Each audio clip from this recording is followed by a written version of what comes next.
because oftentimes people go from one state to the other to get diagnosed and treated. We need more accurate way of compiling that information on death certificates, on just regular doctor visits. We need that information reported back to us more accurately so that we can't be told that your town does not have a statistically significant rate of cancer. To give you a good example, in Perry, Florida, it's very rural. In that county, it's very rural.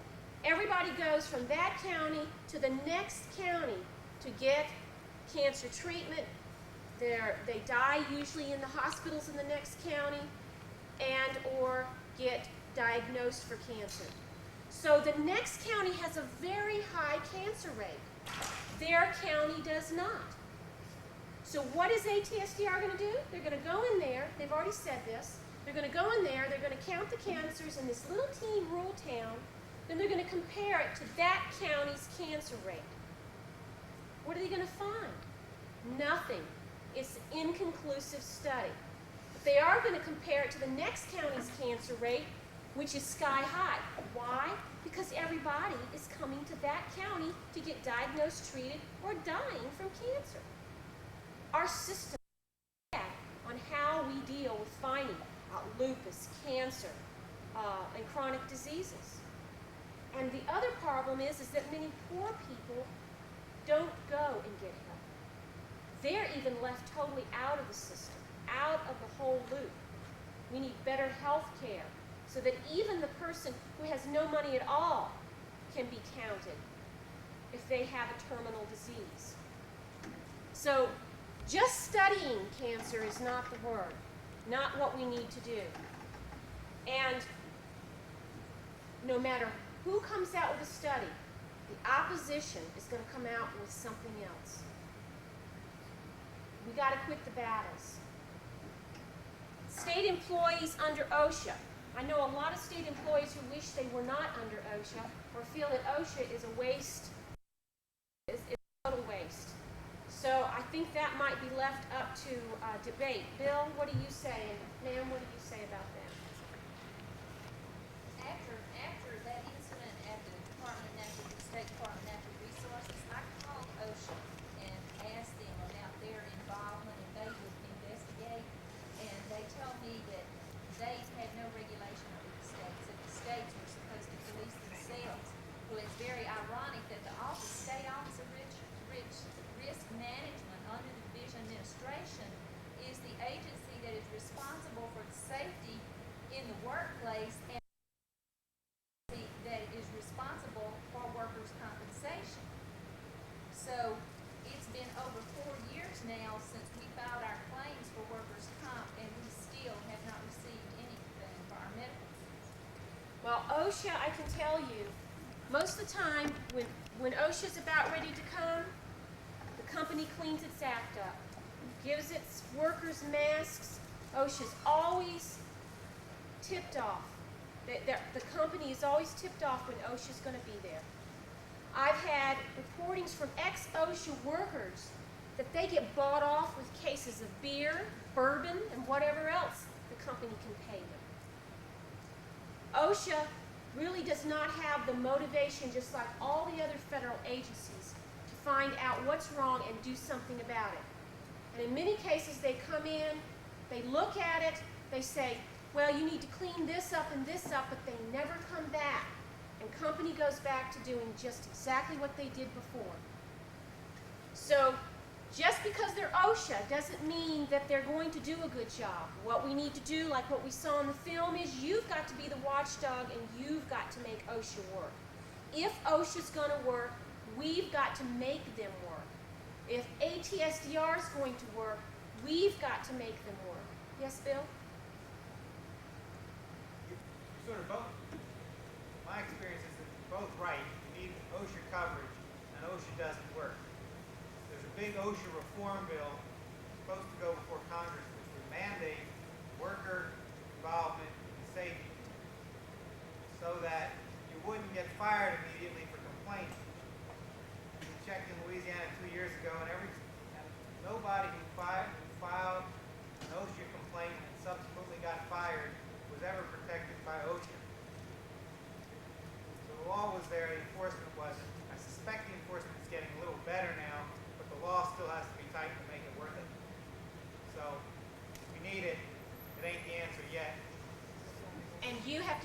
watchdog. The workers has to make OSHA work.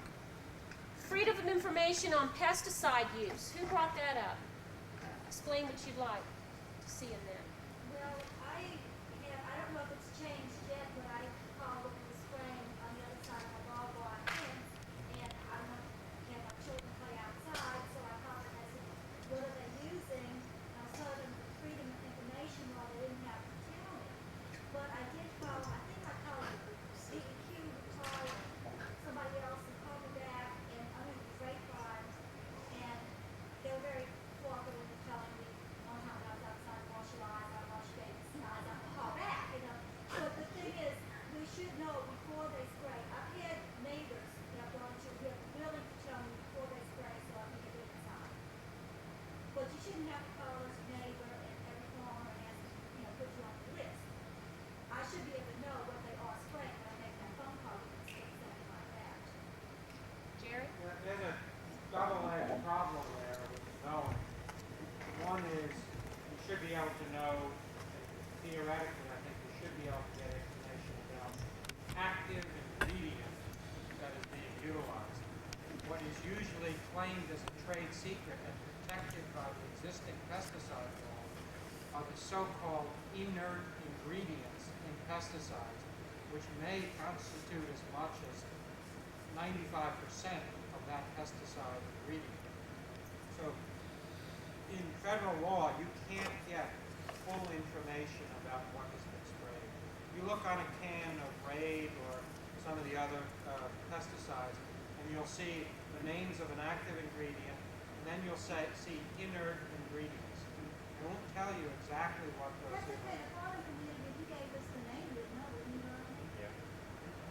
We would understand. You'd know of the name of the active ingredient, able to find toxicological data that would tell you what it was dangerous of doing, but you wouldn't know about the other ingredients in it. And Jerry is telling the truth because there is known that some pesticides have included radiation, radioactive materials as some of their inert ingredients. Or toluene. Or toluene, yes. In fact, there was a memo that was written by somebody at EPA documenting that it was allowable to use waste solvents from organic production facilities as the inert ingredients for pesticide formulation. So that's another serious problem structurally with the way the law operates. And Even if the states wanted to tell you what was being sprayed, even if the local government wanted to tell you what was being sprayed, they could only tell you one part of what was sprayed, not the whole thing. Well, is that a test facility that you could find out what's in them? That's not owned by the government or industry? It's expensive. Well, I mean, that's not. Like Jerry was going up because it's expensive, yeah. Ronnie said he heard that you send a piece of your hair in, like when the kids breaking out in rashes, like my child had a really bad rash last week, and I know the drainage canal through my land, and then I realized they sprayed the ditch. Is there something, we went in for lead test and had to ask for the health department by the time we got the results back, but is there something where you can just send a strand of your hair in and find out if it's abnormal? Not with everything. Not every type of pesticide or chemical can be tested through the hair. And because of the types of products that we use on our hair nowadays, such as permanent waves and everything, it's not a foolproof process. I'm not saying don't use it for certain things like arsenic and lead. It's probably more accurate. But to look for pesticides, I would not say, because often your body, when a pesticide or a certain chemical sometimes goes into your body, it turns into a totally different type of chemicals called a metabolite. Is that correct? Turns into a different chemical. So like DDT, you wouldn't look for DDT in a person's body. You'd look for DDE because that's what it turns into. It's a very complicated process to be tested. Tissue, blood, hair. What you need is you need an expert to help you sit down and really decide what would be the best thing to test. And with children, I avoid that because it's an invasive process. It could be very painful. And maybe you wouldn't receive anything valuable out of that. So you really need to sit down and talk to an organization like mine, or Michael's, or Jerry Pogier, or Marvin Legator, and sit down and figure out if the testing is necessary, and if it is, what kind of testing you need. And my organization can send you a paper that we wrote called "To Test or Not to Test." That's the question. And we go through all the process that you should go through if you're thinking about doing testing on the human body in the community. Yes, ma'am. After, just two things. After DDT was banned in this country, it was reclassified as an inert, and it stayed as an inert for 12 years until somebody uncovered that. So, we don't agree. But secondly, about the testing, rather than doing the invasive testing on the children, there are a few companies in Baton Rouge actually that have like patches, buttons you can wear, and you make the invasive part. And if you know what you're looking for, if you know your target market, and it costs, but it's not exorbitant. And I don't have the information here, but I can share it. It is possible to test if you know they might be spraying something eventually in the community. You can have it's like a badge. Yeah. Like you were in a lab when you were in radiation. As part of RCRA, the Resource Conservation Recovery Act, there's a clause that allows hazardous waste to be recycled as inert ingredients in pesticides. And there's a group up in Wisconsin, I believe it is, that is fighting a company called Brand Tech that is recycling the ink from paper. When it's being recycled, they de-ink it. The heavy metals like lead, the organic solvents, I think there's PCBs in there, are being dewatered and granulated and sold as inert ingredients in pesticides. And this makes up the largest percentage of the pesticide, is these inert ingredients. The public is kept inert from taking action on the pesticides. It's not that the ingredients are inert, it's the public that's kept inert. We don't have much time left. This workshop didn't quite go the way I thought it would, but I think a lot of important things have been brought up. What I'd like to just touch on just for a little bit is, what do you feel that the Louisiana and maybe Mississippi, are people from Mississippi in here? Yeah. What do you feel like your health department in your state should be doing? What do you feel is their role to help you? And we'll talk about Mississippi and Louisiana. Is there any other state represented in here? What do you feel like the state of Louisiana should be doing? Yes, Chris. Since we have a lot of low-income communities, like cancer screening. Cancer screening, okay? All right, what else? Doing whatever is prudent to protect us from unnecessary exposure to known or suspected toxic chemicals. Protection and prevention? Yeah. Well, how would they go about doing that? Would you have to monitor it first? So they'd have to work in conjunction with what agency? Do they work together?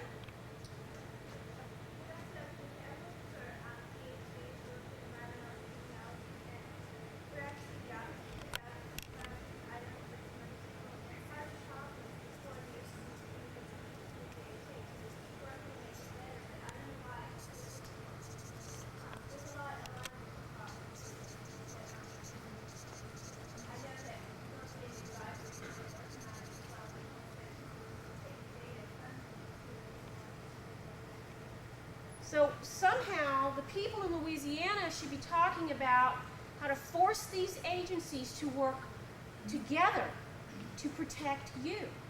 Because as long as they continue to work apart, and it's a lot more than just working apart. 3 years ago we had a banner project in Louisiana. We were flat out told, 4 years ago, we were flat out told that DEQ didn't want to have anything to do with DHH. Didn't want to share anything with DHH. Now, if those agencies' mandates are to protect you, what's wrong here? What's wrong with this picture? What's wrong with this picture is that they aren't doing their jobs by not cooperating. So who's got to make them cooperate? Who's got to change their way of doing things? You. Okay. What else does the state of Louisiana or Mississippi need to do? I think it's very important that as a group, if you approach the governor, those agencies will not be able to cooperate with each other until governor wants them to. The governor, what's the governor going to do? He can let them cooperate with each other. You think the governor wants the two to work together? If he doesn't, they'll never cooperate with each other. You can talk to them as much as you want. Okay, so that's something to think about. How are you going to make these agencies cooperate, and under what circumstances do you want them to cooperate? You've got to... Another regulation, another law? Do you think we're going to enforce it? Picket the governors, man. Picket the governor. I like it. This is great. Action. Kill the governor. Kill the governor. Yay. Okay, kill the governor. Picket the governor. Should we kill him or picket him first? Pressure the governor. Still getting pressure. You got 5 minutes because you got to change this room. He's the only one who can do it. If you kill him, you can never do it. Okay? Anything else that the health department should be doing that they're not doing now? Yes, Bill? They could test fairly easily for exposure to toxins. Without, you don't have to have cancer. For about $5 they can find out if you're exposed. Okay, test. The,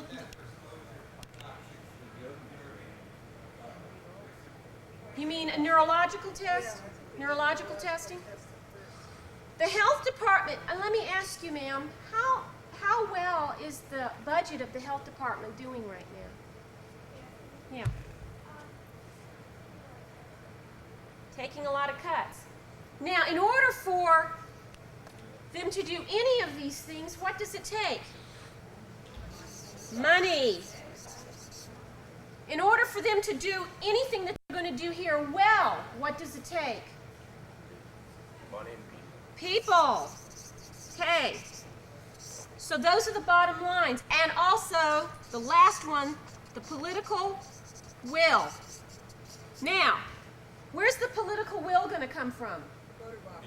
The people. Right. How are they going to get more personnel? More qualified personnel? Money. Where's the money going to come from? The political will. So what have we got to do? Well, they could prioritize. They use a lot of money on smoking studies that everybody knows So smoking. prioritize. Okay. I'm sorry we didn't have more time to bring this all together. But what I'd like to leave all of you with is this. Toxins do not discriminate. They attack the smallest among us, the weakest among us, the strongest among us. It doesn't matter if you're black, if you're white, if you're poor. Most likely, if you're rich, you're a little less a target, but still, you are a target. Toxins do not discriminate.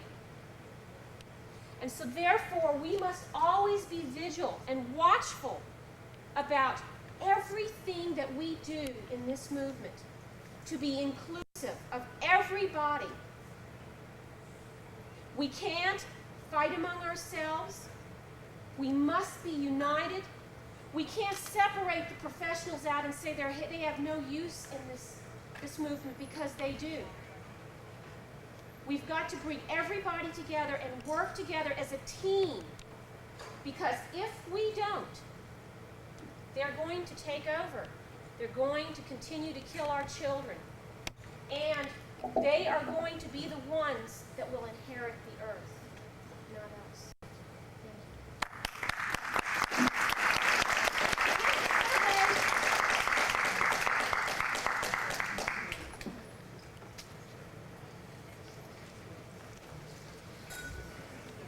Just We got a hard-working man here. Prepare the doors for departure.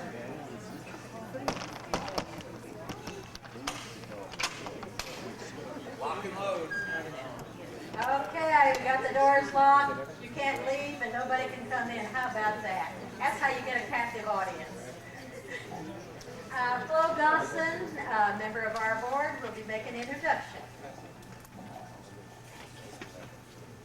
I would like to take this opportunity to introduce a gentleman who has been a very important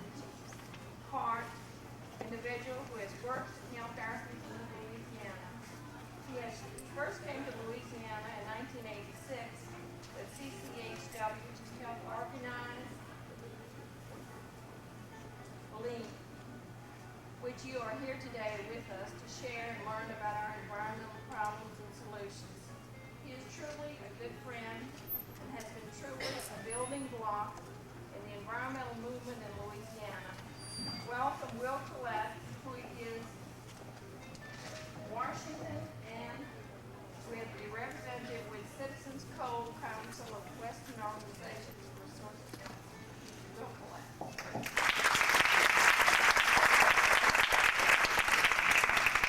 Now I know how Steve felt when he got his introduction. Thanks for the obituary. I have the unenviable task of being the last batter in the lineup with the bases loaded, and it's my job to hit all of the batters in to give us a sense of completeness. This is called the closure part of this event, the 7th annual Lean Conference, which I never look at as being so much an end as a new beginning each time that I've had the honor of coming and visiting with you.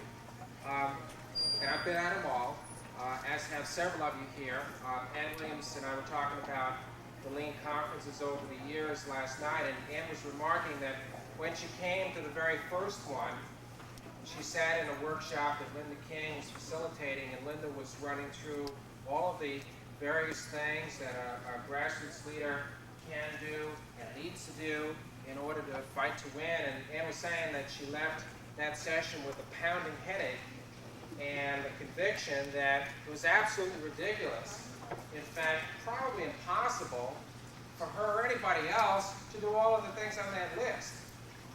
But a year later, she found that, in fact, she'd done them all and lived to tell the tale. Although we have, what, a $3 million lawsuit filed against her. We don't want to dwell on that too much, but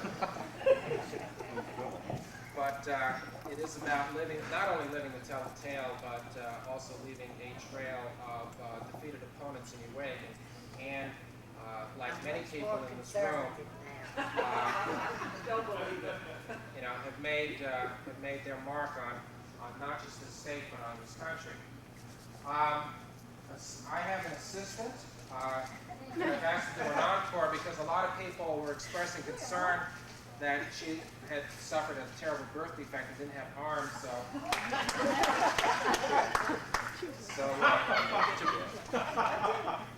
Ernie was very upset about that, and we were concerned, and we wanted to make sure that everybody knew that Mary indeed is quite healthy and fit and would be playing the band a right role in sort of running through some of the key things that came out of today's event for you to all take home for posterity. So I hope you've got your notepads out and still have a few pages left after writing down all of Paul's quotes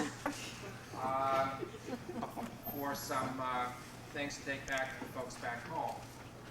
You do have an obligation to do that, of course. Each of you who come to this annual meeting have an obligation to take it back home, spread it around. This is the fertilizer of our movement, and that's no bull. And I hope you'll do that.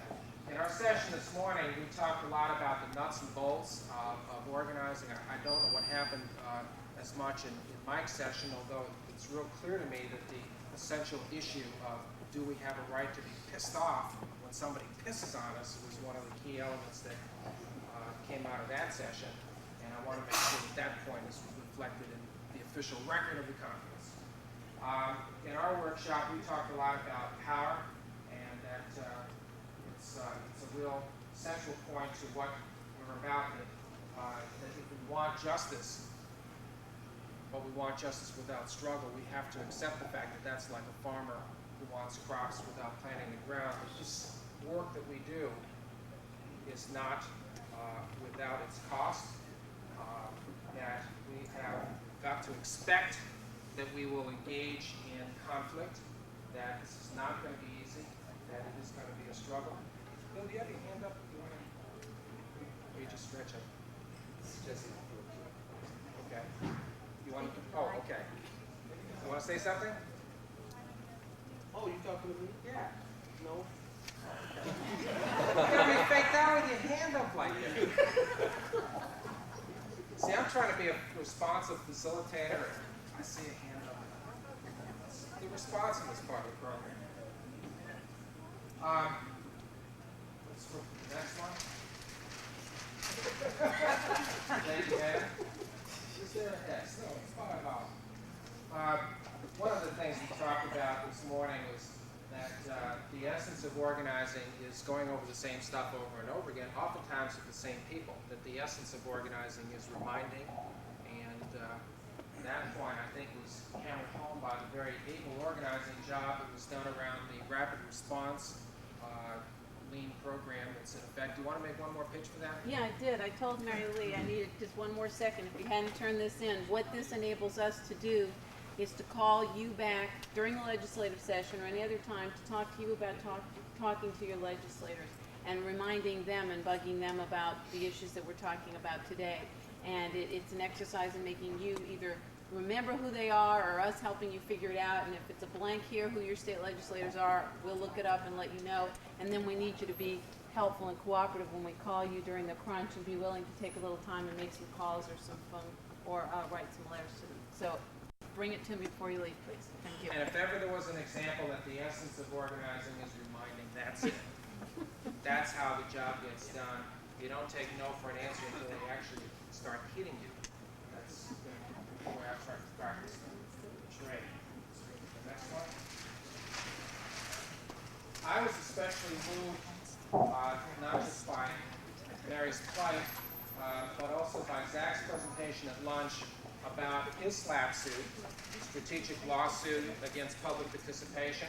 I thought that when Ann won her victory and beat back the slapper that had the gall to challenge her, that we had pretty much settled the matter. I find it very disturbing and dispiriting that it's come up again, and I think that Zach's request for help must be responded to. And the point that underscores his plight, I think, is worth dwelling on. For those of you who are contemplating hiring lawyers and solving your problems by taking them before federal judges, where the chances are 8 out of 10 that they were appointed either by President Reagan or President Bush, that we should be reminding ourselves constantly that there is one sort of justice for them, the rich, and another sort of justice for us, which I think can be expressed by a mathematical table. This is a mathematical symbol for does not equal. The law does not equal justice, and it never has, and it never will.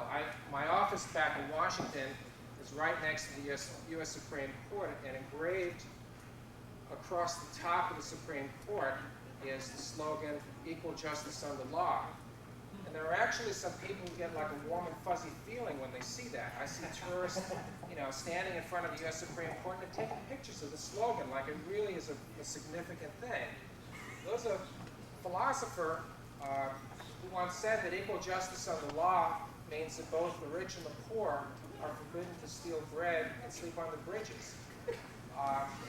And every time I walk past the Supreme Court, I'm reminded of that. Yes, Bill. Now the hand is really up. Yeah, the hand's really up. Why would you mention the clean court? Because those are some tenement houses, a stone's throw from the Supreme Court. And people living in that their property right behind the Supreme Court. Within blocks. Within blocks. It's on the corner of First Street and East Capitol, and literally 2 blocks away, you start getting into the other Washington, the real Washington, the Washington where the majority of Washingtonians actually live, the Washingtonians who are visible to the rest of the country. But no problem. They've got equal justice under law. Next one, then. Great having you on.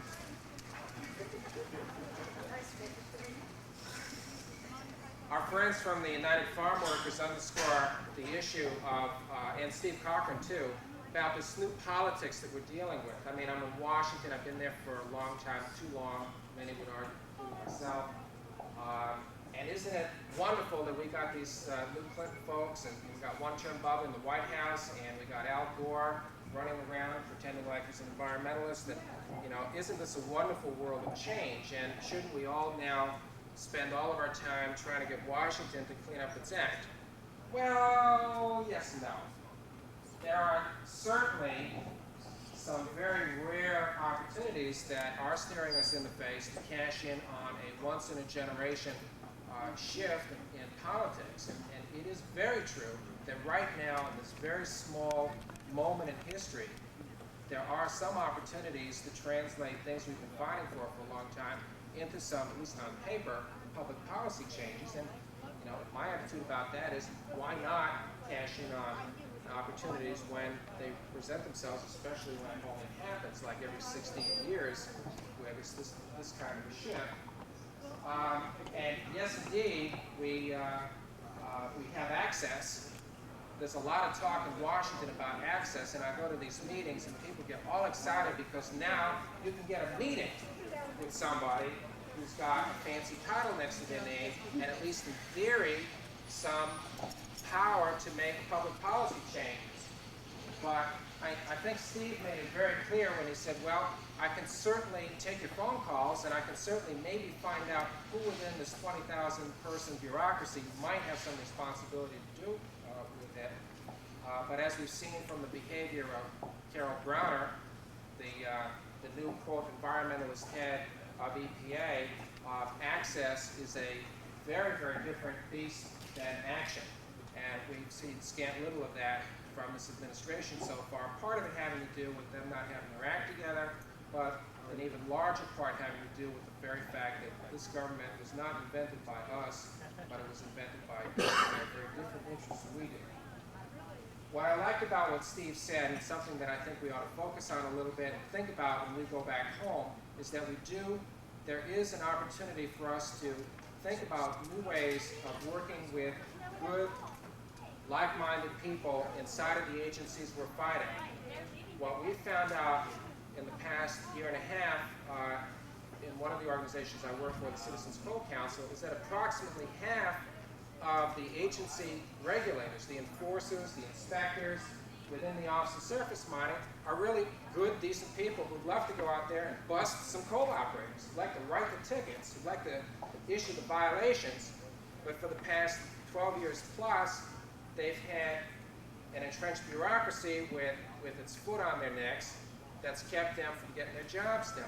And what we've done is made a deliberate and conscious effort to establish organizational ties with the employees on the inside.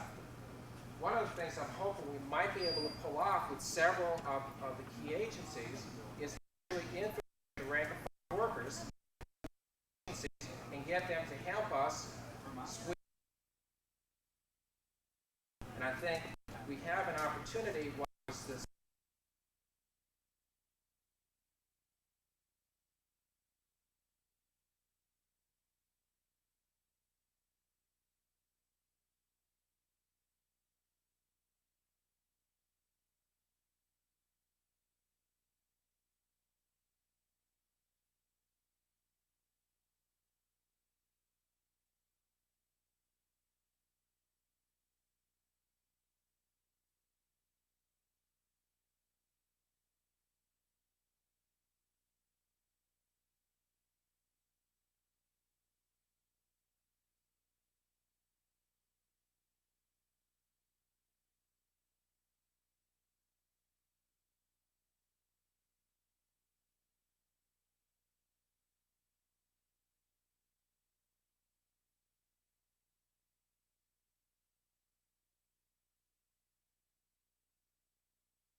method that you can follow that I would suggest you think about at reaching those folks and beginning to build an inside-outside approach to getting the job done and changing public policy.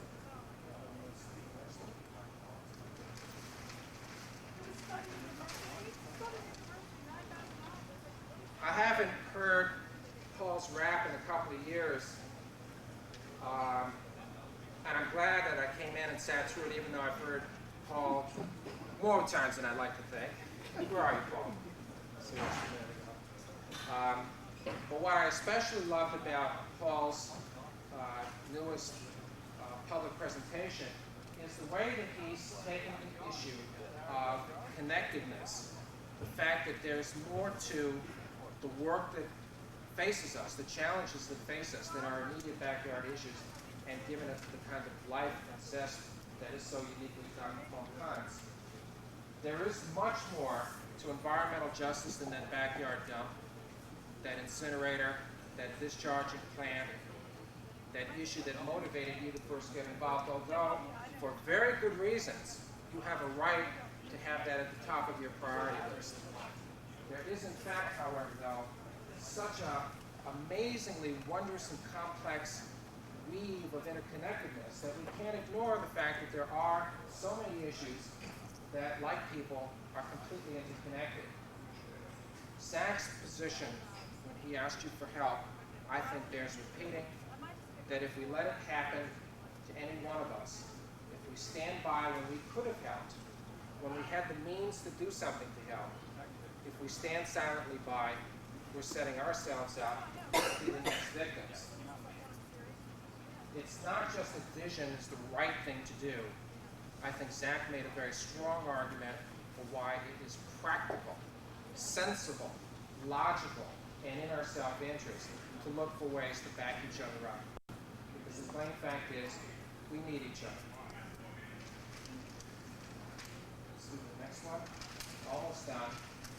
I'm not going to take an hour as it was listed on the agenda. It's a terrible fate to be talked to death, and it's an even more terrible fate to be the one that does the talking to death. Very embarrassing. Don't want to do that.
he said what changed the situation and got those folks what they wanted was when they decided it was a political fight. It wasn't a scientific fight.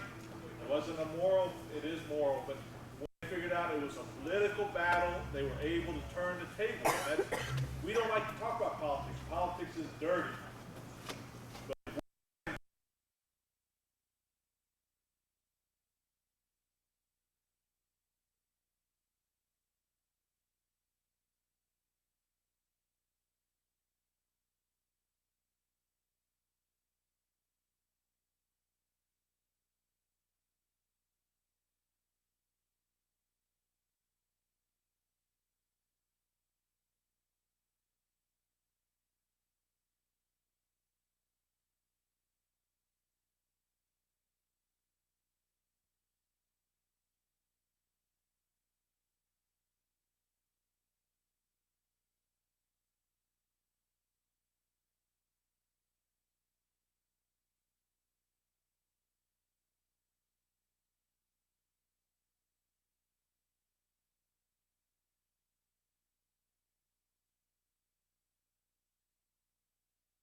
These are some names that I have received that have been given to me for the upcoming year for the Office of the Louisiana Environmental Action Network.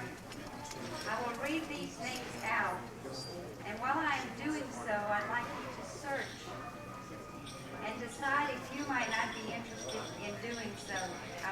We will accept nominations from the floor. And this is, you have a rare opportunity, a very important opportunity that will affect the future of this state and be recognized possibly nationwide. You will be making history, providing a cleaner, healthier place for your kids and grandkids to stay here in Louisiana to raise their families. It does not require much work. The reward and accomplishment of this organization has no limits. It is up to each one of us to determine the future and the extent of our success. These are the names